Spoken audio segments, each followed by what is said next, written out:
சட்டப்பேரவை தேர்தலுக்கான முதல் பரப்புரையில் பிரதமர் நரேந்திர மோடி ஈடுபட்டார். சட்டப்பேரவை தேர்தலையொட்டி செங்கல்பட்டு மாவட்டம் மதுராந்தகத்தில் தேசிய ஜனநாயக கூட்டணியின் பொதுக்கூட்டம் நடைபெற்றது. பிரதமர் நரேந்திர மோடி தலைமையில் நடைபெற்ற முதல் பரப்புரை கூட்டத்தில் அதிமுக பொதுச் செயலாளர் எடப்பாடி பழனிசாமி, பாஜக மாநில தலைவர் நயினார் நாகேந்திரன், பாமக தலைவர் அன்புமணி, அமமுக பொதுச் செயலாளர் தினகரன், தமிழ் மாநில காங்கிரஸ் தலைவர் ஜி.கே. வாசன் உள்ளிட்டோர் பங்கேற்றனர். பச்சை நிற சால்வை, ஏலக்காய் மாலை அணிவித்து பிரதமர் மோடியை எடப்பாடி பழனிசாமி வரவேற்றார்.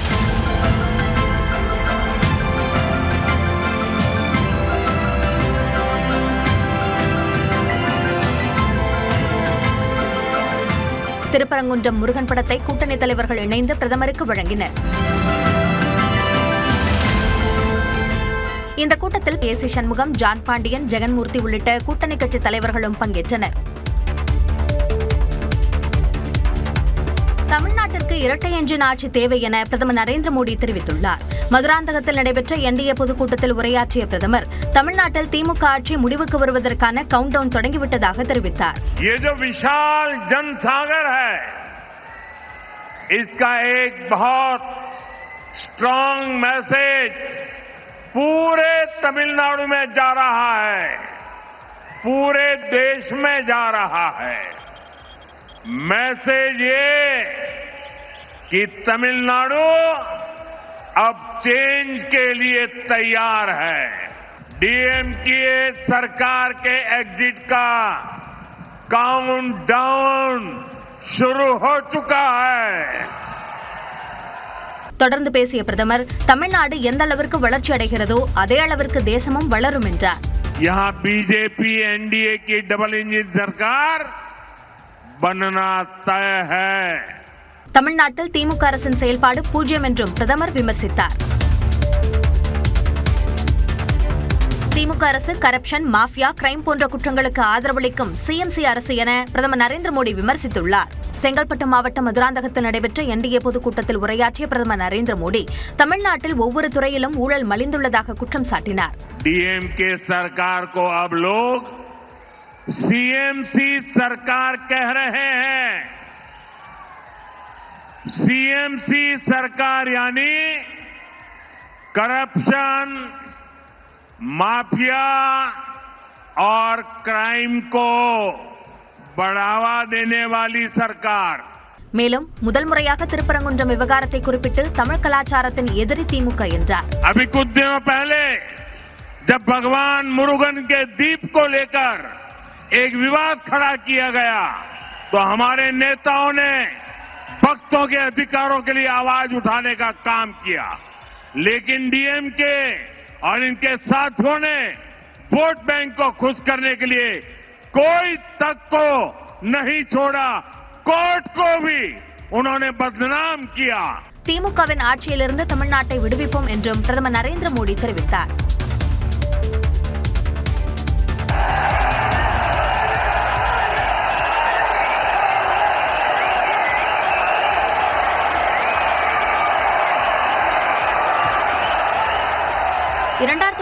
ஆண்டுக்கு பிறகு அதிமுக பொதுச் செயலாளர் எடப்பாடி பழனிசாமி, அமமுக பொதுச் செயலாளர் டிடிவி தினகரன் இருவரும் ஒரே மேடையில் தோன்றிய காட்சிகள் தான் இவை. எடப்பாடி பழனிசாமியை முதலமைச்சர் வேட்பாளராக அறிவிக்கும் கூட்டணியில் தான் இருக்கவே மாட்டேன் என்று அழுத்தமாக கூறி வந்த டிடிவி தினகரன் அண்மையில் பியூஷ் கோயல் முன்னிலையில் தேசிய ஜனநாயக கூட்டணியில் இணைந்தார்.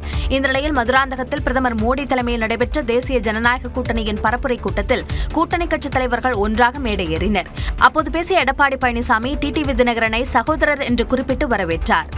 அம்மா மக்கள் முன்னேற்ற கழகத்துடைய பொதுச் செயலாளர், மதிப்புக்கும் மரியாதைக்கும் உரிய சகோதரர் திரு டிடிவி தினகரன் அவர்களே. கூட்டத்தில் பேசிய டிடிவி தினகரன் பழனிசாமியை அண்ணன் என்று குறிப்பிட்டு பேசினார். மதிப்பிற்குரிய திரு கே எடப்பாடி கே பழனிசாமி அண்ணன் அவர்களை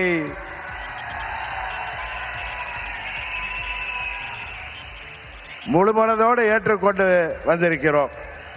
முன்னதாக மேடையில் எஸ்பி வேலுமணி, டிடிவி தினகரன் இருவரும் பரஸ்பர வணக்கம் தெரிவித்துக் கொண்டனர். தினகரனுக்கு தண்ணீர் பாட்டிலை எஸ்பி வேலுமணி வழங்கினார். மதுராந்தகத்தில் நடந்த பிரதமர் கூட்டத்தில் அதிமுக பொதுச் செயலாளர் எடப்பாடி பழனிசாமி ஞாலம் கருதினும் எனும் திருக்குறளை மேற்கோள் காட்டி பேசினார். உரியவர்களோடு உரிய காலத்தில் இணைந்தால் வெற்றி நிச்சயம் என திருக்குறளின் விளக்கத்தையும் கூறி டிடிவி தினகரனுடன் இணைந்ததை மறைமுகமாக EPS குறிப்பிட்டார். நாளம் கருதினும் கைகூடும், காலம் கருதி இடத்தார் செய்யின். உரிய காலத்தில் உரிய இடத்தில் உரியவர்களோடு ஒன்றிணைந்து உறுதியாக செயல்பட்டால் வெற்றி என்பது நிச்சயம். அத்தகைய தருணம் இப்பொழுது நமக்கு கிடைத்துள்ளது. முன்னதாக பேசிய அமமுக பொதுச் செயலாளர் டிடிவி தினகரன் தாங்கள் ஒரே குடும்பத்தைச் சேர்ந்தவர்கள் என்றும் பங்காளி சண்டையை தூக்கி எறிந்துவிட்டு மக்கள் நலனுக்காக ஒன்றிணைந்திருப்பதாகவும் கூறினார். எங்கள் மனதிலே இருந்த எல்லா கோபதாபங்களையும் விட்டுவிட்டு சில பேர் சொல்கிற போல எந்த ஒரு அழுத்தமும் இன்றி அம்மா மக்கள் முன்னேற்ற கழகம் இந்த கூட்டணியிலே எங்களை இணைத்துக் கொண்டிருக்கின்றோம். தாங்கள் அனைவரும் ஜெயலலிதாவின் தொண்டர்கள் என்பதை எதிரிகள் மறந்துவிட்டதாகவும் டிடிவி தினகரன் தெரிவித்தார். செய்தியாளர்கள் சந்திப்பில் தினகரனின் காதின் அருகே EPS ரகசியமாக பேசியது கவனம் பெற்றுள்ளது. எங்களை பொறுத்த வரைக்கும் நானும் சரி, மரியாதைக்குரிய டிடிவி அவர்களும் சரி தெளிவுபடுத்தி விட்டோம். நாங்கள் ஒன்றாக இணைந்து செயல்படுகின்றோம். நாங்கள்லாம் அம்மா வளர்த்த பிள்ளைகள். தினகரன் அருகே அமர்ந்து எடப்பாடி பழனிசாமி தெரிவித்த கருத்துதான் இது. என்டிஏ பொதுக்கூட்டத்திற்கு பிறகு அதிமுக பொதுச் செயலாளர் எடப்பாடி பழனிசாமி, பாஜக மாநில தலைவர் நைனா நாகேந்திரன், அமமுக பொதுச் செயலாளர் டிடிவி தினகரன், பாமக தலைவர் அன்புமணி ஆகியோர் கூட்டாக செய்தியாளர்களை சந்தித்தனர். அப்போது என்டிஏ கூட்டணியில் அமமுக இணைந்தது குறித்த கேள்விக்கு எடப்பாடி பழனிசாமி பதிலளித்தார். எங்களை பொறுத்த வரைக்கும் நானும் சரி, மரியாதைக்குரிய டிடிவி அவர்களும் சரி தெளிவுபடுத்தி விட்டோம். நாங்கள் ஒன்றாக இணைந்து செயல்படுகின்றோம். நாங்கள்லாம் அம்மா வளர்த்த பிள்ளைகள். எங்களுக்குள் சில கருத்து வேறுபாடு இருப்பதாக சொன்னார்கள், இருந்தது. எப்பொழுது இணைந்தமோ அத்தனையும் மறந்து விட்டோம். தொடர்ந்து பேசிய அவர் கூட்டணியில் மேலும் சில கட்சிகள் இணைய இருப்பதாக கூறினார். இன்னும் பல கட்சிகள் எங்களோடு இணைந்திருக்கின்றன, இன்னும் சில கட்சிகள் இணைய இருக்கின்றன. இப்பொழுது தமிழகத்திலே வலிமையான கூட்டணி அமைத்துள்ள கட்சி என்று சொன்னால் அதிமுக தேசிய ஜனநாயக கூட்டணி தான் என்பதை இந்த நேரத்தில் தெளிவுபடுத்த கடைபெற்றிருக்கின்றோம். இதனிடையே தினகரனின் காதருகே எடப்பாடி பழனிசாமி ரகசியமாக பேசியது கவனம் பெற்றது. ஒரு தொண்டர்கள் மத்தியில ஜெல்லாயிடுவாங்களா அப்படிங்கிற ஒரு கேள்வி இருக்கு. நாங்கெல்லாம் ஒரு தாய் மக்கள் தானே. எடப்பாடி பழனிசாமியுடன் சமரசமான நிலையில் தினகரன் தெரிவித்த கருத்துக்கள் தான் இது. தேசிய ஜனநாயக கூட்டணி கட்சி தலைவர்கள் கூட்டாக செய்தியாளர்களை சந்தித்தனர். அப்போது என்டிஏ கூட்டணியில் மீண்டும் இணைந்தது குறித்த கேள்விக்கு அமமுக பொதுச் செயலாளர் தினகரன் பதிலளித்தார். மாண்புமிகு அமித்ஷா அவர்கள் 21 முயற்சி செய்தார்கள், அப்பொழுது நடக்காமல் போய்விட்டது. 26 நாங்கள்லாம் ஒன்னா இருக்கணும்னா மாண்புமிகு அமித்ஷா அவர்கள் என்னிடம் பேசும் பொழுது மாண்புமிகு மோடி அவர்கள் நீங்களும் அண்ணன் பழனிசாமி அவர்களும் ஒன்றாக இருந்து இந்த மக்கள் விரோத திமுக ஆட்சியை நீங்கள் வீட்டுக்கு அனுப்புவதற்கு எங்களுக்கு உதவி செய்ய வேண்டும் என்று கேட்டார்கள், எங்களோடு வர வேண்டும் என்று கேட்டார்கள். அதற்கு நான் அவர் பார்த்த அன்றைக்கே அதற்கு ஒத்துக்கொண்டு வந்துவிட்டேன். இதனிடையே நியூஸ் 18 தமிழ்நாட்டிற்கு பிரத்யேக பேட்டியளித்த தினகரன் எடப்பாடி பழனிசாமியுடன் சேர்ந்து பரப்புரை செய்வீர்களா என்ற கேள்விக்கு பதிலளித்தார்.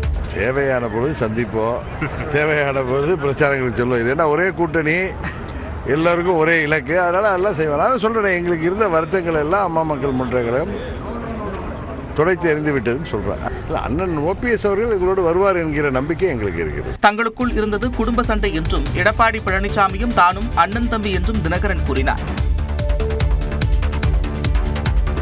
தமிழகத்தில் டபுள் என்ஜின் ஆட்சி அமையும் என பிரதமர் மோடி தெரிவித்திருந்த நிலையில் பிரதமர் சொல்லும் டப்பா என்ஜின் ஆட்சி தமிழ்நாட்டில் ஓடாது என முதலமைச்சர் மு.க.ஸ்டாலின் பதிலடி கொடுத்துள்ளார். தேசிய ஜனநாயக கூட்டணியுடன் தமிழ்நாடு இருப்பதாக பிரதமர் மோடி கூறியிருந்த நிலையில் அதற்கு பதிலளிக்கும் விதமாக தனது எக்ஸ் பக்கத்தில் முதலமைச்சர் மு.க.ஸ்டாலின் பிரதமர் சொல்லும் டபுள் என்ஜின் மாநிலங்களான உத்தரப்பிரதேசம், மத்திய பிரதேசம், பீகாரை விட தமிழ்நாடு, கேரளா, தெலுங்கானா, கர்நாடகா, மேற்கு வங்கம் என டப்பா என்ஜின் நுழையாத மாநிலங்கள் தான் வளர்ச்சியில் கொடிகட்டி பறக்கின்றன என குறிப்பிட்டுள்ளார். தேர்தல் சீசன் வந்தால் மட்டும் தமிழ்நாடு பக்கம் பிரதமர் மோடி அடிக்கடி வருவதாக கூறியுள்ள முதலமைச்சர் தமிழ்நாட்டிற்கு தர வேண்டிய 3458 கோடி ரூபாய் சமக்கர சிக்ஷா அபியான் நிதி எப்போது வரும் என வினவியுள்ளார். பாஜகவின் முகவர் போன்று செயல்படும் ஆளுநரின் அராஜகம் எப்போது முடிவுக்கு வரும் என்று கேள்வி எழுப்பியுள்ள முதலமைச்சர் தொகுதி மறுசீரமைப்பில் தமிழ்நாட்டின் தொகுதிகள் குறைக்கப்படாது என்று பிரதமரால் உறுதிமொழி அளிக்க முடியுமா என்று வினவி வினவியுள்ளார். டெல்லியின் ஆணவத்துக்கு தமிழ்நாடு தலைகுனியாது எனவும், பிரதமர் சொல்லும் டபுள் என்ஜின் எனும் டப்பா என்ஜின் தமிழ்நாட்டில் ஓடாது என்றும் முதலமைச்சர் மு.க. ஸ்டாலின் பதிவிட்டுள்ளார். சென்னை மற்றும் சுற்றியுள்ள மாவட்டங்களுக்கு இன்று மஞ்சள் எச்சரிக்கை விடுக்கப்பட்டுள்ளது. தமிழ்நாட்டில் இன்று 7 மாவட்டங்களில் கனமழைக்கு வாய்ப்பிருப்பதாக சென்னை வானிலை ஆய்வு மையம் தெரிவித்துள்ளது. இதுகுறித்து வெளியிடப்பட்டுள்ள அறிவிப்பில் சென்னை, செங்கல்பட்டு, காஞ்சிபுரம், திருவள்ளூர், திருவண்ணாமலை, விழுப்புரம், கடலூர் மாவட்டங்கள், புதுச்சேரியில் கனமழை பெய்ய வாய்ப்பிருப்பதாக தெரிவிக்கப்பட்டுள்ளது. நாளை மற்றும் நாளை மறுநாள் தமிழ்நாட்டின் ஒரு சில இடங்கள், புதுச்சேரி மற்றும் காரைக்கால் பகுதிகளில் மிதமான மழைக்கு வாய்ப்பிருக்கும் என்றும் வானிலை மையம் குறிப்பிட்டுள்ளது. 27 முதல் 29ஆம் தேதி வரை தமிழ்நாட்டில் வறண்ட வானிலையே நிலவக்கூடும் என்றும் கணிக்கப்பட்டுள்ளது. தமிழ்நாடு, புதுச்சேரியில் குறைந்தபட்ச வெப்பநிலை இயல்பை ஒட்டியும் இயல்பை விட குறைவாகவும் இருக்கக்கூடும் என்றும் சென்னை வானிலை ஆய்வு மையம் தெரிவித்துள்ளது.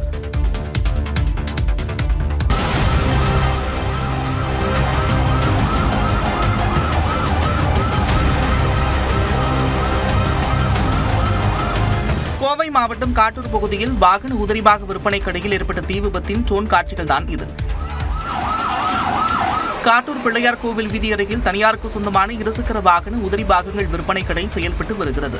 இந்நிலையில் நேற்று மாலை கடையில் திடீரென தீ விபத்து ஏற்பட்டது. கடையில் பேட்டரி மற்றும் ஆயில்கள் இருந்ததால் மளமளவென பரவிய தீயால் அந்த பகுதி முழுவதும் புகை மண்டலமாக மாறியது.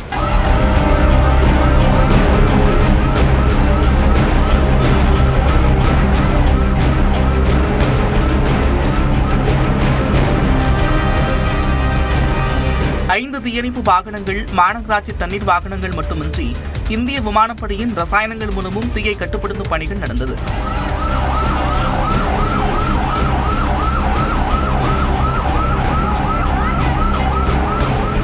நான்கு மணி நேரம் போராடி தீயை அணைத்த நிலையில் கோவை ஆட்சியர் பவன்குமார், மாநகராட்சி ஆணையர் சிவகுரு பிரபாகரன், மாநகர காவல் ஆணையர் கண்ணன், கோவை எம்பி கணபதி ராஜ்குமார் ஆகியோர் சம்பவ இடத்தில் ஆய்வு மேற்கொண்டனர். தமிழ்நாடு சட்டப்பேரவையில் விபிஜி ராம்ஜி திட்டத்திற்கு எதிராக தனி தீர்மானம் நிறைவேற்றப்பட்டது. மகாத்மா காந்தி தேசிய ஊரக வேலை உறுதி திட்டம் தொடர்பாக பேரவையில் தனி தீர்மானம் கொண்டுவரப்பட்டது. இதனை முன்மொழிந்து பேசிய முதலமைச்சர் மு.க. ஸ்டாலின் தமிழ்நாட்டின் வளர்ச்சியில் மத்திய அரசு மாற்றாந்தாய் மனப்பான்மையோடு தொடர்ந்து செயல்பட்டு வருவதாக குற்றம் சாட்டினார். குறிப்பாக 100 நாள் வேலை திட்டத்திற்கு 2700 கோடி ரூபாய் நிதியை இதுவரை மத்திய அரசு விடுவிக்கவில்லை என்று முதலமைச்சர் சுட்டிக்காட்டினார். இந்த நிலையில் ஊரக வேலைவாய்ப்புக்கான வழிமுறைகளை மாநில அரசே வகுத்துக் கொள்ள வழிவகை செய்ய வேண்டும் என்றும், தேசிய ஊரக வேலை திட்டத்திற்கு மாநில செயல்திறன் அடிப்படையில் நிதி ஒதுக்கீடு செய்ய வேண்டும் என்றும் வலியுறுத்தி முதலமைச்சர் தனி தீர்மானத்தை முன்மொழிந்தார். தேசத்தந்தை மகாத்மா காந்தி அவர்களின் பெயரை நீக்கி பல்வேறு உள்நோக்கங்களை கொண்டு இத்திட்டத்திற்கு விபிஜி ராம்ஜி என பெயர் மாற்றம் செய்யப்பட்டு உள்ளது. மகாத்மா காந்தி அவர்கள் இந்த தேசத்திற்கு வகுத்து தந்த கொள்கைகளையும் வழிகாட்டிய பாதையையும் எப்போதும் நினைவுகூரும் வகையில் இத்திட்டம் மகாத்மா காந்தி பெயரிலேயே தொடர வேண்டும் என்றும் ஒன்றிய அரசை இப்பேரவை ஒருமனதாக வலியுறுத்துகிறது. இதையடுத்து தனி தீர்மானம் குரல் வாக்கெடுப்பு மூலம் பேரவையில் நிறைவேற்றப்பட்டது. அடுத்தடுத்த ஆண்டுகளில் முதலாம் ஆண்டு படிக்கும் கல்லூரி மாணவர்களுக்கே மடிக்கணினி வழங்கப்படும் என நிதியமைச்சர் தங்கம் தென்னரசு தெரிவித்துள்ளார். சட்டப்பேரவையில் உரையாற்றிய எதிர்க்கட்சி துணைத் தலைவர் ஆர். பி. உதயகுமார் கல்லூரி மாணவர்களுக்கு மடிக்கணினி வழங்கப்பட்டுள்ளதை குறிப்பிட்டு கல்லூரி இறுதி ஆண்டு முடியும் நேரத்தில் மடிக்கணினி வழங்கப்பட்டது ஏன் என கேள்வி எழுப்பினார். மேலும் பாலிடெக்னிக் மாணவர்களுக்கும் மடிக்கணினி வழங்க வேண்டும் என வலியுறுத்தினார். இதற்கு பதிலளித்து பேசிய நிதியமைச்சர் தங்கம் தென்னரசு மடிக்கணினி திட்டம் நடப்பு நிதியாண்டில்தான் அறிவிக்கப்பட்டதை குறிப்பிட்டு இறுதியாண்டு படிக்கும் மாணவர்கள் ஏமாற்றம் அடையக்கூடாது என்பதால் இறுதியாண்டு மாணவர்களுக்கும் வழங்கப்பட்டதாக விளக்கம் அளித்தார். அடுத்தடுத்த ஆண்டுகளில் முதலாம் ஆண்டு படிக்கும் மாணவர்களுக்கு மடிக்கணினி வழங்கப்படும் என அமைச்சர் தங்கம் தென்னரசு தெரிவித்தார். கறிக்கோழி பண்ணை விவசாயிகளின் போராட்டத்தால் கறிக்கோழி விலை கிடுகிடுவென உயர்ந்து 1 கிலோ சுமார் 400 ரூபாய்க்கு விற்கப்படுகிறது. கறிக்கோழி பண்ணை விவசாயிகள் கூலி உயர்வு கோரி கடந்த 1ஆம் தேதி முதல் தொடர் வேலைநிறுத்த போராட்டத்தில் ஈடுபட்டு வருகின்றனர். தமிழ்நாட்டில் நாளொன்றுக்கு 2.5 லட்சம் கிலோ இறைச்சி தேவைப்படும் நிலையில் பண்ணை விவசாயிகளின் வேலை நிறுத்தத்தால் கறிக்கோழி தட்டுப்பாடு ஏற்பட்டுள்ளது. இதனால் கடந்த நவம்பர் மாதம் 95 ரூபாயாக இருந்த 1 கிலோ கறிக்கோழி கொள்முதல் விலை தற்போது 145 ரூபாயாக அதிகரித்துள்ளது. இதனால் சில்லறை கடைகளில் 1 கிலோ கறிக்கோழி 400 ரூபாய் வரை விற்கப்படுவதால் பொதுமக்கள் சிரமத்தை சந்தித்துள்ளனர். 170 இருந்துச்சு, இப்போ 300 ரூபாய்க்கு வரைக்கும் ரேட்டு போனால வியாபாரமும் பாதிக்குது, மொத்தத்தில் தொழிலும் பாதிக்குது, எல்லாமே பாதிக்குது. இப்போ கஸ்டமர்ஸே வரதில்லை. வாங்குறவங்க என்ன பண்ணுறாங்க கேட்டிங்கன்னா ரேட்டை பார்த்துட்டு 300 ரூபாய்ங்கிறனால வாங்க மாட்டேங்கிறாங்க, 1/2 கிலோ தான் வாங்குறாங்க. இதை வந்து கவர்மெண்ட் பேச்சுவார்த்தை நடத்தி சரி செஞ்சு கொடுக்குற வழி என்னமோ அதை பார்க்கணும். புரோட்டீன் அதிகம் உள்ள சிக்கனை தான் அதிகமாக விரும்புகிறாங்க. ஆனால் இந்த சிக்கன் எதனால் தட்டுப்பாடுங்கிறது யாருக்குமே தெரியல. இது முதலாளிகளாலேயா அல்லது வந்து இதை வளர்க்கக்கூடிய பண்ணையாளர்களாலேயாங்கிறது யாருக்குமே தெரியல. கேட்டால் விலை உயர்வுங்கிறாங்க. இதனால் வந்து பாதிக்கப்படுறது சாமானியர்கள் மட்டுமே. கறிக்கோழி பண்ணை விவசாயிகளிடம் பேச்சுவார்த்தை நடத்தி போராட்டத்திற்கு அரசு உரிய தீர்வு காண வேண்டும் என்பதே பொதுமக்களின் கோரிக்கையாக உள்ளது. தங்கம் விலை காலையில் அதிகரித்த நிலையில் மாலையில் சற்று குறைந்தது. சென்னையில் ஆபரண தங்கத்தின் விலை காலையில் சவரனுக்கு 3600 ரூபாய் உயர்ந்து 1,17,200 ரூபாய்க்கு விற்கப்பட்ட நிலையில் மாலையில் 800 ரூபாய் குறைந்து 1,16,400 ரூபாய்க்கு விற்பனையானது. 1 கிராம் தங்கத்தின் விலை 15,000 நெருங்கி 14,650 ரூபாய்க்கு விற்கப்பட்ட நிலையில் மாலையில் 100 ரூபாய் குறைந்தது. அதேபோல வெள்ளி விலை ஒரே நாளில் 20 ரூபாய் அதிகரித்து 1 கிராம் 360 ரூபாயாக இருந்தது. மாலையில் கிராமுக்கு 15 ரூபாய் குறைந்ததால் 345 ரூபாய்க்கு விற்கப்பட்டது. இதனிடையே இந்திய பங்குச்சந்தைகள் சரிவுடன் நிறைவடைந்தன. மும்பை குறியீட்டு சென்செக்ஸ் 769 புள்ளிகள் சரிந்து 81,537 புள்ளிகளுடன் நிறைவடைந்தது. நிப்டி 241 புள்ளிகள் சரிந்து 25,048 புள்ளிகளுடன் நிறைவு பெற்றது. குறிப்பாக அதானி குழும பங்குகள் கடும் சரிவை கண்டன. அதானி கிரீன் எனர்ஜி நிறுவன பங்குகள் 14%, அதானி என்டர்பிரைசஸ் நிறுவன பங்குகள் 11% சரிந்ததால் முதலீட்டாளர்கள் அதிர்ச்சி அடைந்தனர். அமெரிக்க டாலருக்கு நிகரான இந்திய ரூபாயின் மதிப்பு வரலாற்றில் இல்லாத அளவாக 91 ரூபாய் 99 காசுகளாக சரிந்தது. நியோமேக்ஸ் நிதி நிறுவன மோசடி வழக்கில் முதற்கட்டமாக 2,000 கோடி ரூபாய் மதிப்பிலான சொத்துக்களை பொது ஏலம் விட உயர்நீதிமன்ற மதுரை கிளை உத்தரவிட்டுள்ளது. மதுரையை தலைமையிடமாக கொண்டு செயல்பட்ட நியோமேக்ஸ், ஹெல்பின், MRDD உள்ளிட்ட நிறுவனங்கள் ரியல் எஸ்டேட் துறையில் முதலீடு செய்தால் அதிக வட்டி உள்ளிட்ட ஆசை வார்த்தை கூறி பொதுமக்களிடமிருந்து கோடிக்கணக்கில் பணத்தை வசூலித்தன. ஆனால் சொன்னபடி பணத்தை தராமல் ஏமாற்றியதால் சுமார் 60,000 முதலீட்டாளர்கள் பாதிக்கப்பட்டுள்ளதாக கூறப்படுகிறது. இந்நிலையில் இந்த வழக்கில் கைது செய்யப்பட்டு தற்போது ஜாமீனில் உள்ள நிதி நிறுவன இயக்குநர்களின் ஜாமீனை ரத்து செய்யக்கோரிய வழக்கை உயர்நீதிமன்ற கிளை நீதிபதி பரத சக்கரவர்த்தி விசாரித்தார். அப்போது சுமார் 6,000 கோடி ரூபாய் மதிப்பிலான சொத்துக்கள் முடக்கப்பட்டுள்ளதாக நீதிமன்றத்தில் தெரிவிக்கப்பட்டது. இதனையடுத்து பாதிக்கப்பட்ட மக்களுக்கு விரைவாக பணத்தை திருப்பியளிக்கும் நோக்கில் கையகப்படுத்தப்பட்ட சொத்துக்களில் முதற்கட்டமாக கட்டிடங்கள் மற்றும் வணிக வளாகங்கள் உள்ளிட்ட 2,000 கோடி ரூபாய் மதிப்பிலான சொத்துக்களை பொது ஏலம் விட நீதிபதி உத்தரவிட்டார். இது பாதிக்கப்பட்ட முதலீட்டாளர்கள் மத்தியில் நம்பிக்கையை ஏற்படுத்தியுள்ளது. சென்னையை சேர்ந்த இளைஞர் ஒருவர் பிரான்ஸ் நாட்டை சேர்ந்த பெண்ணை தமிழ் முறைப்படி திருமணம் செய்து கொண்டார். சென்னை அடையார் இந்திரா நகர் பகுதியை சேர்ந்த யுவசங்கர் மேற்படிப்பிற்காக 2013ஆம் ஆண்டு பிரான்ஸ் நாட்டிற்கு சென்றார். அங்கு பாரிஸ் நகரத்தை சேர்ந்த மேரிஸ் என்ற பெண்ணை அவர் சந்தித்த நிலையில் இருவரும் நட்பாகி காதலர்களாகி உள்ளனர். இந்நிலையில் இரு வீட்டார் சம்மதத்துடன் அவர்களின் திருமணம் ஈஞ்சம்பாக்கத்தில் உள்ள தனியார் மண்டபத்தில் நடந்தது. ஓதுவர் வைத்து நல்ல நேரம் பார்த்து தமிழ் முறைப்படி திருமணம் நடந்தது.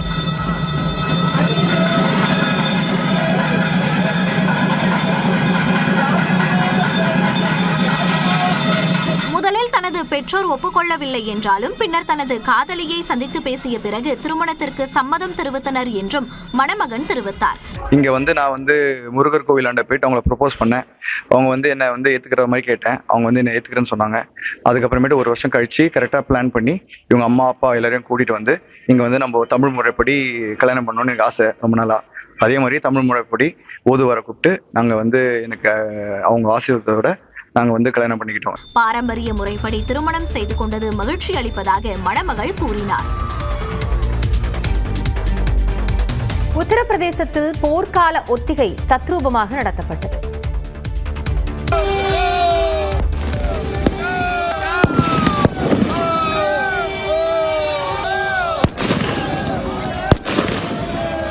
இது என்னவோ பயங்கர விபத்தோ கலவரமோ அல்ல. உத்தரப்பிரதேச மாநிலம் ஆக்ராவில் நடைபெற்ற ஒத்திகை தான் இது. போர்க்காலங்கள் மற்றும் வான்வழி தாக்குதல்கள் நடத்தப்படும் போது எப்படி செயல்பட வேண்டும் என்பது குறித்த ஒத்திகை செய்து காண்பிக்கப்பட்டது. பரந்த மைதானத்தில் ஆங்காங்கே சிலர் காயம் ஏற்பட்டது போல் விழுந்து கிடக்க துப்பாக்கிகளை கொண்டு எதிர்த்தாக்குதல் நடத்தினர். தீயணைப்பு துறையினர் விரைந்து வந்து தீயை அணைக்கும் முயற்சியில் இறங்குவது போல் ஒத்திகையில் ஈடுபட்டனர். இதேபோல் கோரக்பூரிலும் உள்நாட்டு பாதுகாப்பு துறையினர் பாதுகாப்பு ஒத்திகையில் ஈடுபட்டனர்.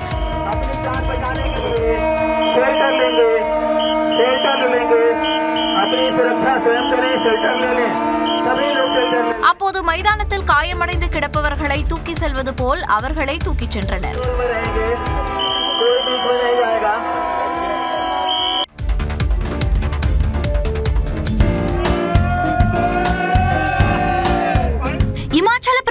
உத்தரகாண்டின் மணாலியில் பனிப்பொழிவின் போது சுற்றுலா பயணிகள் உற்சாகமாக விளையாடிய காட்சிகளே இவை. ஷிம்லாவில் சாலையில் நிறுத்தி வைக்கப்பட்டிருந்த வாகனங்களை பனி மூடியது. மழைக்கு குடைபிடித்து செல்வது போல பனிக்கு பொதுமக்கள் குடைபிடித்து சென்றனர்.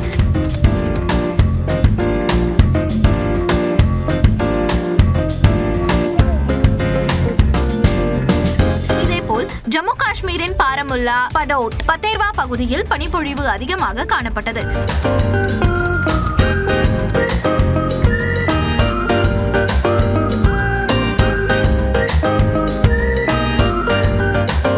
பட்காம், ஆனந்த்நாக் பகுதிகளில் வீடுகளின் கூரைகளில் பனி படர்ந்தது.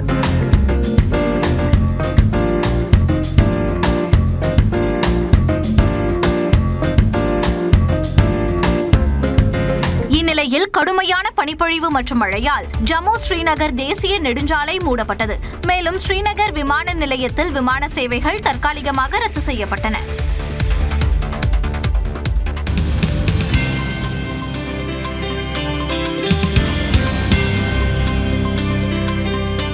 திருவனந்தபுரத்திலிருந்து நாகர்கோவில் வழியாக தாம்பரம் வரை இயக்கப்படும் அம்ரித் பாரத் ரயிலை பிரதமர் மோடி கொடியசைத்து தொடங்கி வைத்த காட்சிதான் இது.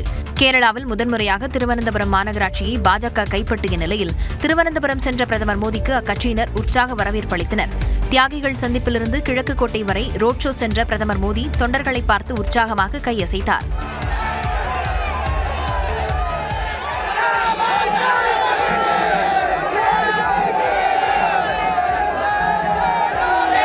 இதனைத் தொடர்ந்து புத்திரிகண்ட மைதானத்தில் நடைபெற்ற அரசு நிகழ்ச்சியில் பங்கேற்ற பிரதமர் மோடி 3 அம்ரித் பாரத் ரயில் சேவைகளையும் 1 பயணிகள் ரயில் சேவையையும் தொடங்கி வைத்தார்.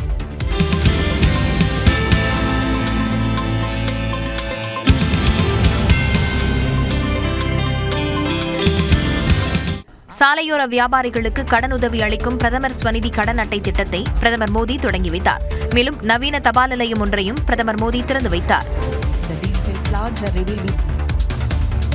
உத்தரப்பிரதேசத்தில் மாற்றுத்திறனாளிகள் ஒதுக்கீட்டில் மருத்துவம் படிக்க தனது சொந்த காலையை இளைஞர் வெட்டிக்கொண்ட சம்பவம் அதிர்ச்சியை ஏற்படுத்தியுள்ளது. காலிப்பூர் பகுதியைச் சேர்ந்த சூரஜ் பாஸ்கர் என்பவர் மர்ம நபர்கள் தாக்கி தனது காலை வெட்டியதாக காவல் நிலையத்தில் புகார் அளித்துள்ளார். அது தொடர்பாக விசாரணை நடத்திய காவல்துறையினர் சூரஜ் பாஸ்கர் அளித்த புகார் மற்றும் அவரின் வாக்குமூலத்தில் உள்ள வேறுபாடுகளால் குழம்பி போயினர். இதையடுத்து சூரஜ் பாஸ்கரை அழைத்து விசாரித்ததில் திடுக்கிடும் தகவல் வெளியானது. பார்மசி துறையில் டிப்ளமோ படித்துள்ள சூரஜ் பாஸ்கர் மருத்துவம் படிக்க ஆசைப்பட்டு நீட் தேர்வுக்கு தயாராகி வந்தார். நீட் தேர்வில் குறைந்த மதிப்பெண் பெற்று தனக்கு மருத்துவ சீட் கிடைக்காமல் போய்விடுமோ என்று அஞ்சிய சூரஜ் பாஸ்கர் மாற்றுத்திறனாளிகள் இடஒதுக்கீட்டில் இடம்பெறுவதற்காக தனது காலை தானே வெட்டிவிட்டு மர்ம நபர்கள் வெட்டியதாக நாடகமாடியுள்ளார். இதையடுத்து சூரஜ் பாஸ்கரிடம் காவல்துறையினர் தொடர் விசாரணை நடத்தி வருகின்றனர்.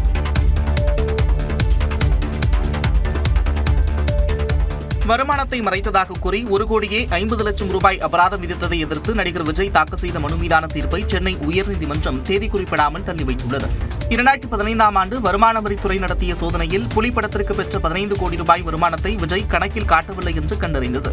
இதனால் 1,50,00,000 ரூபாய் அபராதம் விதித்து கடந்த 2022ஆம் ஆண்டு ஜூன் 30ஆம் தேதி வருமான வரித்துறை உத்தரவு பிறப்பித்தது. இதனை எதிர்த்து விஜய் தாக்கல் செய்திருந்த வழக்கின் இறுதி விசாரணை நீதிபதி செந்தில்குமார் ராமமூர்த்தி முன்பு நடைபெற்றது. அப்போது விஜய் தரப்பில் சட்டப்படி அபராத உத்தரவை 2019 ஜூன் 30ஆம் தேதிக்கு முன்பே பிறப்பித்திருக்க வேண்டும் என்றும், ஆனால் காலதாமதமாக 2022ஆம் ஆண்டு உத்தரவு பிறப்பிக்கப்பட்டிருப்பதால் அதனை ரத்து செய்ய வேண்டும் என்றும் வாதிடப்பட்டது. வருமான வரித்துறை தரப்பில் வருமான வரி மதிப்பீட்டை எதிர்த்த மேல்முறையீடு முடிந்த பிறகு 6 மாத கால அவகாசத்திற்குள்ளேயே அபராத உத்தரவு பிறப்பிக்கப்பட்டுள்ளது என்றும், வருமான வரி சட்டத்தின்படி நடிகர் விஜய்க்கு அபராதம் விதித்தது சரிதான் என்றும், விஜய் தாக்கல் செய்த வழக்கை தள்ளுபடி செய்ய வேண்டும் என்றும் தெரிவிக்கப்பட்டது. இருதரப்பு வாதங்களையும் கேட்ட நீதிபதி வழக்கின் தீர்ப்பை தேதி குறிப்பிடாமல் தள்ளி வைத்தார்.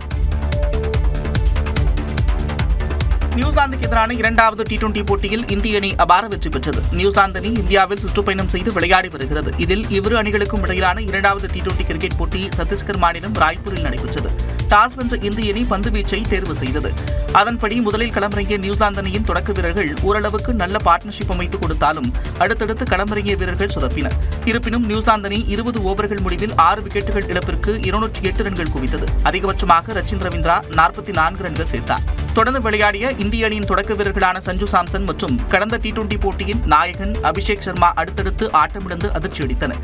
இருப்பினும் அடுத்தடுத்து களமிறங்கிய இஷான் கிஷன் மற்றும் கேப்டன் சூரியகுமார் யாதவ் அதிரடியாக விளையாடி அணிக்கு வெற்றியை தேடித்தந்தனர். 15.2 ஓவர்களில் இலக்கை அடைந்த இந்திய அணி அபார வெற்றி பெற்றது. கேப்டன் சூரியகுமார் யாதவ் 82 ரன்களும் இஷான் கிஷன் 76 ரன்களும் குவித்தனர். இதன் மூலம் 5 போட்டிகள் கொண்ட தொடரில் 2-0 என்ற கணக்கில் இந்தியா முன்னிலை பெற்றுள்ளது. இனி முக்கியமான மாவட்ட செய்திகளை விரைவுச் செய்திகளாக பார்க்கலாம். காஞ்சிபுரம் மற்றும் சுற்றுவட்டார பகுதிகளில் 1 மணி நேரத்திற்கும் மேலாக மிதமான மழை பெய்ததால் பொதுமக்கள் மற்றும் விவசாயிகள் மகிழ்ச்சி அடைந்தனர். காஞ்சிபுரத்தில் காலை முதல் வெயிலின் தாக்கம் சற்று அதிகமாக இருந்த நிலையில் ஓரிக்கை, செவிலிமேடு, ஸ்ரீபெரும்புதூர், ஒரகடம், வாலஜாபாத், உத்தரமேரூர் உள்ளிட்ட பகுதிகளில் 1 மணி நேரத்திற்கும் மேலாக மிதமான மழை பெய்தது.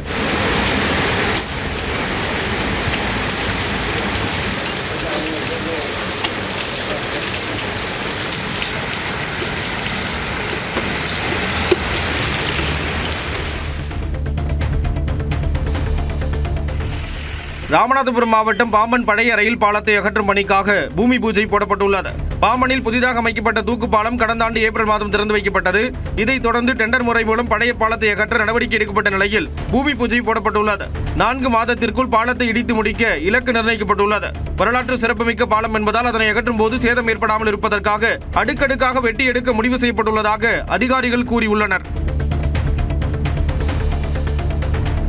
ஈரோடு மாவட்டம் பண்ணாரி அம்மன் கோவில் சுற்றுச்சுவர் மீது சிறுத்தை படுத்திருந்த காட்சிகள் வெளியாகி அச்சத்தை ஏற்படுத்தியுள்ளது. பண்ணாரி சோதனைச் சாவடி அருகே கடந்த சில நாட்களாக சிறுத்தை மற்றும் யானை நடமாட்டம் அதிகமாக காணப்படும் நிலையில் பண்ணாரி அம்மன் கோவில் சுற்றுச்சுவர் மீது சிறுத்தை நடந்து சென்ற வீடியோ வெளியாகி பக்தர்களிடையே அச்சத்தை ஏற்படுத்தியுள்ளது.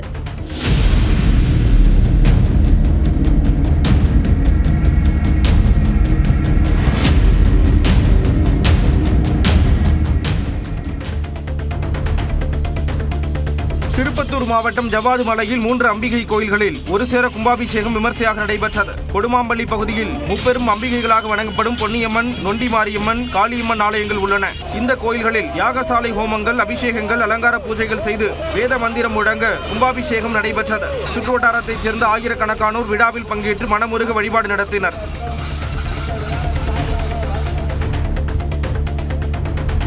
திருப்பத்தூர் மாவட்டம் கொத்தக்கோட்டை கிராமத்தில் உள்ள திரௌபதி அம்மன் கோயில் திருவிழாவை ஒட்டி 71ஆம் ஆண்டாக எருது விடும் விழா நடைபெற்றது. ஜோலார்பேட்டை சட்டமன்ற உறுப்பினர் தேவராஜ் தொடங்கி வைத்த இந்த போட்டியில் 200க்கும் மேற்பட்ட காளைகள் பங்கேற்றன.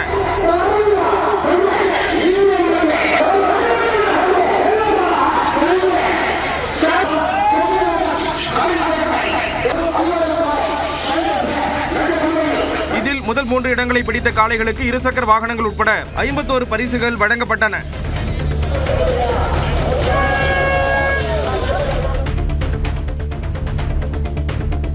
வேலூர் மாவட்டம் காட்பாடி அருகே வீட்டின் வெளியே ஓய்வெடுத்துக் கொண்டிருந்த பெண் கட்டட தொழிலாளி அருகில் சென்ற பாம்பின் சிசிடிவி காட்சி வெளியாகியுள்ளது. செல்வம் நகரில் வீட்டில் கட்டுமான பணிகள் நடைபெற்று வரும் நிலையில் பெண் தொழிலாளி வீட்டின் வெளியே படுத்து ஓய்வெடுத்துக் கொண்டிருந்தார். அப்போது தரையில் பாம்பு ஊர்ந்து சென்றதைக் கண்டு பதறிய அவர் அருகில் இருந்தவர்களை உதவிக்கு அழைத்துள்ளார். இந்த சம்பவத்தின் சிசிடிவி காட்சி தற்போது வெளியாகியுள்ளது.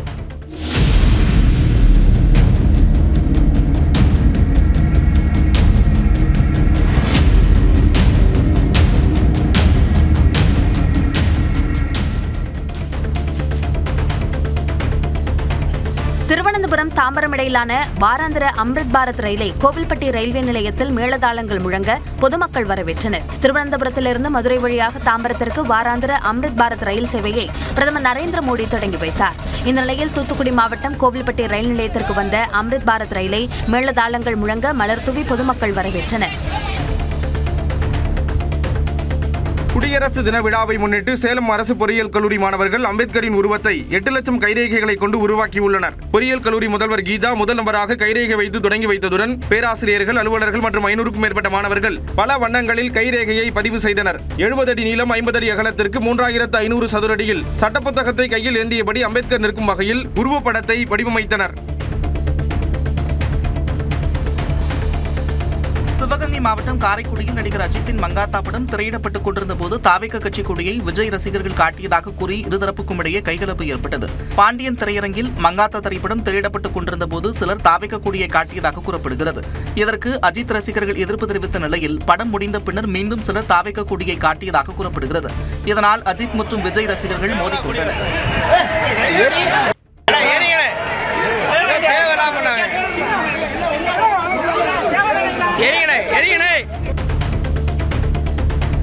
புதுச்சேரியில் அடுத்த மாதம் முதல் மகளிர் உதவித்தொகை 2500 ரூபாயாக உயர்த்தி வழங்கப்படும் என முதலமைச்சர் ரங்கசாமி கூறினார். லாஸ்பேட்டையில் பேசிய அவர், மத்திய அரசின் உதவி இல்லாமல் எதையும் செய்ய முடியாது என்றார். இது சின்ன ஊர், மக்களுக்கான பணிகளை பற்றி தான் இந்த அரசுக்கு கவலை, மக்களுக்கான திட்டங்களை பற்றி தான் இந்த அரசுக்கு கவலை, வளர்ச்சி எப்படி இருக்க வேண்டும் என்பதை பற்றி தான் இந்த அரசுக்கு கவலை. அதை மத்திய அரசுடைய உதவியோடு இல்லைன்னா ஒன்றும் செய்ய முடியாது. மத்திய அரசுடைய உதவி இல்லைன்னு சொன்னால் இங்கே எதையும் செய்ய முடியாது. திருவள்ளூர் மாவட்டம் வேப்பம்பட்டு ரயில் நிலையத்தில் 14 ஆண்டுகளுக்கு பின்னர் சுமார் 45 கோடி மதிப்பீட்டில் அமைக்கப்பட்ட ரயில்வே மேம்பாலத்தை அமைச்சர் ஏவவேலு திறந்து வைத்தார். கடந்த 2025ஆம் ஆண்டு பிப்ரவரி மாதம் திருத்தி அமைக்கப்பட்ட திட்டத்தின்படி நடைபெற்று வந்த மேம்பால பணிகள் நிறைவடைந்ததை அடுத்து மேம்பாலம் திறந்து வைக்கப்பட்டுள்ளது. அமைச்சர் ஆவடி நாசர் தலைமையில் ரயில்வே மேம்பாலம் பொதுமக்களின் பயன்பாட்டிற்கு அர்ப்பணிக்கப்பட்டது. தஞ்சாவூரில் பொதுமக்கள் தவறவிட்ட மற்றும் வழிப்பறி செய்யப்பட்ட 10 லட்சம் ரூபாய் மதிப்பிலான 100 செல்போன்களை மீட்ட காவல்துறையினர் உரிமையாளர்களிடம் ஒப்படைத்தனர். தஞ்சாவூர் மருத்துவக் கல்லூரி காவல் நிலையத்தில் நடைபெற்ற நிகழ்வில் மாவட்ட காவல் கண்காணிப்பாளர் ராஜாராம் பங்கேற்று செல்போன்களை உரிமையாளர்களிடம் ஒப்படைத்தார். உரிய ஆவணங்களுடன் வந்த உரிமையாளர்கள் தங்களின் செல்போன்களை பெற்றுச் சென்றனர். புதுக்கோட்டை மாநகராட்சிக்குட்பட்ட காமராஜபுரத்தில் 50க்கும் மேற்பட்ட குரங்குகள் சுற்றித் திரிவதால் பொதுமக்கள் அச்சமடைந்துள்ளனர். காமராஜபுரம் 28வது வீதியில் ஒரே நேரத்தில் 50க்கும் மேற்பட்ட குரங்குகள் குடியிருப்பு பகுதிகளை சூழ்ந்தன. இவை வீட்டு மாடியில் அங்கேயும் எங்கேயும் தாவுவது, ஓடுகளை உடைப்பது, பொருட்களை சேதப்படுத்துவது போன்ற செயல்களில் ஈடுபடுவதாக புகார் எழுந்துள்ளது. சாலையில் செல்வோரையும் தாக்க வருவதால் மக்கள் வீடுகளுக்கு உள்ளேயே முடங்கும் நிலை உள்ளதாக குற்றம் சாட்டியுள்ளனர். கிருஷ்ணகிரி மாவட்டம் ஊத்தங்கரையில் 33 ஏரி பாசன விவசாயிகள் சங்கம் சார்பில் மாபெரும் கண்டன ஆர்ப்பாட்டம் நடைபெற்றது. ஊத்தங்கரையின் 33 ஏரிக்கு கால்வாய் அமைக்கும் பணி 2022ஆம் ஆண்டு தொடங்கிய நிலையில் மெத்தனமாக நடப்பதாக விவசாயிகள் குற்றம் சாட்டுகின்றனர். தற்போது வரை 50% பணிகள் மட்டுமே நிறைவடைந்துள்ளதாகவும் இதனால் மழைக்காலங்களில் தென்பெண்ணை ஆற்று நீர் வீணாக கடலில் கலப்பதாக கூறி 200க்கும் மேற்பட்ட விவசாயிகள் போராட்டம் நடத்தினர். ஊத்தங்கரை நீதிமன்றத்திலிருந்து வட்டாட்சியர் அலுவலகம் வரையில் அவர்கள் பேரணியாக சென்றனர்.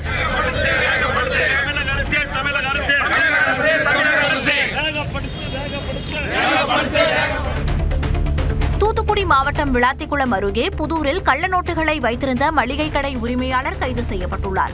55 வயதான முருகன் என்பவருக்கு சொந்தமான மளிகை கடையை சோதனை செய்ததில் அங்கு தடை செய்யப்பட்ட புகையிலை பொருட்கள் 3,44,000 ரூபாய் மதிப்புள்ள 500 ரூபாய் கள்ள நோட்டுக்கட்டுகள் கண்டறியப்பட்டன. இதுகுறித்து புதூர் காவல் நிலைய போலீசார் வழக்குப்பதிவு செய்து முருகனை கைது செய்ததுடன் அவரிடமிருந்து 500 ரூபாய் கள்ள நோட்டுக்கட்டுகள் மற்றும் புகையிலை பொருட்களை பறிமுதல் செய்தனர். சேலம் மாவட்டம் ஆத்தூர் அருகே கல்லூரியில் கால்பந்து விளையாடிக் கொண்டிருந்த மாணவி மயங்கி விழுந்து உயிரிழந்த சம்பவம் சோகத்தை ஏற்படுத்தியுள்ளது. ஓசூரைச் சேர்ந்த திவ்யதர்ஷினி வட சென்னிமலையில் உள்ள அறிஞர் அண்ணா அரசு கலைக்கல்லூரியில் 1ஆம் ஆண்டு BSc படித்து வந்தார். இந்த நிலையில் சக மாணவிகளுடன் கல்லூரி மைதானத்தில் கால்பந்து விளையாடிக் கொண்டிருந்த அவர் திடீரென மயங்கி விழுந்தார். ஆத்தூர் அரசு மருத்துவமனைக்கு அழைத்துச் செல்லப்பட்ட அவரை பரிசோதித்த மருத்துவர்கள் திவ்யதர்ஷினி ஏற்கனவே உயிரிழந்து விட்டதாக கூறினர். தருமபுரி மாவட்டம் சவலூர் கிராமத்தில் வேப்ப மரத்திலிருந்து பால் வடிவதாக பரவிய தகவலால் ஏராளமானோர் மரத்திற்கு பூஜை செய்து வழிபாடு நடத்தினர். செல்வம் என்ற விவசாயிக்கு சொந்தமான நிலத்தில் உள்ள வேப்ப மரத்திலிருந்து கடந்த சில நாட்களாக பால் போன்று வெள்ளை நிற திரவியம் வழிந்து வருகிறது. இதையடுத்து சுற்றுவட்டார கிராமங்களைச் சேர்ந்த மக்கள் வேப்ப மரத்திற்கு செவ்வாடை அணிவித்து தினந்தோறும் பயபக்தியுடன் பூஜை செய்து மரத்தை சுற்றி வந்து வழிபாடு நடத்துகின்றனர். விருதுநகர் மாவட்டம் சிவகாசியில் தீப்பெட்டி ஆலையில் ஏற்பட்ட பயங்கர தீ விபத்தில் பல லட்சம் ரூபாய் மதிப்பிலான பொருட்கள் தீயில் எரிந்து சேதமடைந்தது. சிவகாசியிலிருந்து சாத்தூர் செல்லும் சாலையில் உள்ள ஆலையில் தீக்குச்சியில் பாஸ்பரஸ் ரசாயன மூலப்பொருட்களை செலுத்தும் போது எதிர்பாராத விதமாக தீ விபத்து ஏற்பட்டது. இதனையடுத்து விரைந்த தீயணைப்புத் துறையினர் துரிதமாக செயல்பட்டு தீயை கட்டுக்குள் கொண்டு வந்தனர். இந்த தீ விபத்தில் பல லட்சம் ரூபாய் மதிப்பிலான தீக்குச்சி ரசாயன பொருட்கள் எரிந்து சேதமடைந்தது. கோவையில் பட்டா பெயர் மாற்றம் செய்ய லஞ்சம் வாங்கிய வட்டாட்சியர் அலுவலக கிளார்க் கைது செய்யப்பட்டார். பட்டா பெயர் மாற்றத்திற்காக அணுகிய நபரிடம் வட்டாட்சியர் அலுவலக கிளார்க் ஹரிஹரன் 7,000 ரூபாய் லஞ்சம் கேட்டுள்ளார். இதையடுத்து ரசாயனம் தடவிய பணத்தை ஹரிஹரன் பெற முயன்றபோது அங்கு மறைந்திருந்த லஞ்ச ஒழிப்பு காவலர்கள் அவரை கையும் களவுமாக பிடித்தனர். நாமக்கல் மண்டலத்தில் முட்டை விலை மீண்டும் 5 காசுகள் உயர்ந்துள்ளது. நாமக்கல் மண்டலத்தில் முட்டை விலை வரலாறு காணாத வகையில் உயர்ந்து கடந்த மாதம் பண்ணை கொள்முதல் விலை ₹6.40 விற்பனையானது. கடந்த 16 நாட்களில் படிப்படியாக குறைந்து ₹5.30 விற்பனையானது. இந்த நிலையில் மற்ற மண்டலங்களில் விலை உயர்வு, உற்பத்தி குறைவு உள்ளிட்ட காரணங்களால் முட்டை விலை 5 காசுகள் உயர்ந்து ₹5 விற்பனையாவதாக தேசிய முட்டை ஒருங்கிணைப்பு குழு தெரிவித்துள்ளது. ஈரோடு மாவட்டம் பண்ணாரி சோதனைச்சாவடி அருகே உலா வந்த கழுதை புலியால் வாகன ஓட்டிகள் அச்சமடைந்தனர். பண்ணாரி சோதனைச்சாவடி அருகே சமீப காலமாக சிறுத்தை மற்றும் யானை நடமாட்டம் அதிகமாக காணப்படும் நிலையில் கழுதை புலி ஒன்று சாலையை கடந்து சென்றது. இதனால் அப்பகுதி வழியாக செல்லும் வாகன ஓட்டிகள் கவனமாக செல்ல வேண்டும் என வனத்துறையினர் அறிவுறுத்தியுள்ளனர். நாகை புதிய கடற்கரை பகுதியில் தமிழ்நாடு பள்ளிக்கல்வித்துறை சார்பில் மாநில அளவிலான பீச் வாலிபால் போட்டி விறுவிறுப்பாக நடைபெற்றது.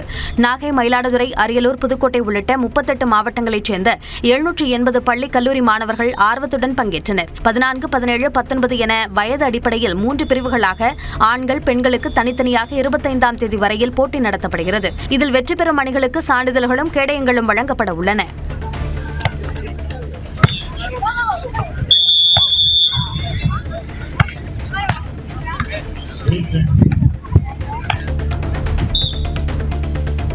நீலகிரி மாவட்டம் உதகையில் கஞ்சா விற்பனையில் ஈடுபட்டு வந்த போக்குவரத்து காவலர் உள்ளிட்ட 3 பேர் கைது செய்யப்பட்டுள்ளனர். குரூஸ் என்ற இளைஞர் கடந்த 21ஆம் தேதி உதகையில் கஞ்சா விற்பனை செய்த வழக்கில் கைது செய்யப்பட்டார். விசாரணையில் கஞ்சாவை உதகை நகர போக்குவரத்து பிரிவில் காவலராக பணியாற்றி வரும் நசீர் அகமது என்பவரிடம் வாங்கியதாக தெரிவித்துள்ளார்.